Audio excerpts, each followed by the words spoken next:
কাল বৈশাখের এই ঝড়ের দিনে আজ খবর দিতে আসলাম নদীতে। দর্শক, আমি খবর পড়ছি উগান্ডা টিভিতে। আগামীকাল ঢাকা ও রংপুর বিভাগে 360 বেগে ঘূর্ণিঝড় আসলো। বাকি 5 বিভাগে রাত 3টায় সূর্য ওঠার সম্ভাবনা রয়েছে বলে জানিয়েছেন আবহাওয়া অধিদপ্তর।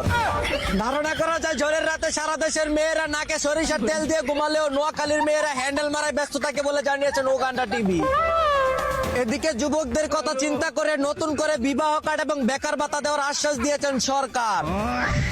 জানা যায় বিয়ে করতে না পেরে ছেলেরা নষ্ট হয়ে যাওয়ার কারণে বেকার ভাতা দিয়ে বিয়ে করার সুযোগ দিলে আরো বেকারত্ব বাড়িয়ে দেশকে বাঁচিয়ে দিচ্ছেন সরকার খায়রুল দেওয়ান। অন্যদিকে ঢাকা বিশ্ববিদ্যালয়ের এক শিক্ষার্থীকে কুপ্রস্তাবের অঙ্গভঙ্গি দেওয়ায় জুতার বাড়ির চুদনে মরণের পথে এক চুদনা।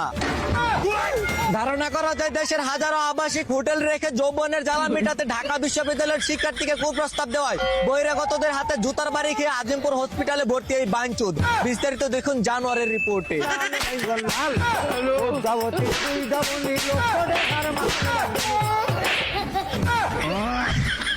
এদিকে সব কল্পনাকে অতিষ্ঠ করে লোডশেডিং এর চুদুনে অবশেষে মোমবাতি দিয়ে এসএসসি ইংলিশ সেকেন্ড পেপার পরীক্ষা দিচ্ছেন সারা বাংলাদেশের শিক্ষার্থীরা। ইরান নয়, আমেরিকা নয়, এবার নতুন করে যুদ্ধ শুরু করলেন ফেসবুকের বাপ টসলাট বিল্লাল আর রাব্বি নামক এক চুদনা।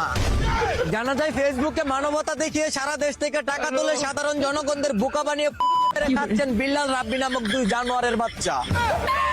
অন্যদিকে অবিবাহিতদের প্রেমের আগ্রহ বাড়াতে টাকা দিচ্ছেন জাপান সরকার। আর আমাদের দেশে প্রেম করতে গেলে কপালে পরে জুতার বাড়ি ল্যাংটা করে সোনার বাড়ি।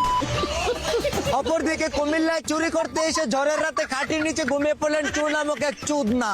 সকালে ঘুম থেকে উঠে জুতার মালা গলায় দিয়ে তাকে বেঁধে রাখে গ্রামবাসীরা। তো দর্শক, আপনারা শুনছিলেন হরমুজ প্রণালী থেকে প্রচারিত হওয়া তার সিরা সংবাদ। ভালো লাগলে লাইক কমেন্ট শেয়ার করে পাশে থাকুন। ধন্যবাদ।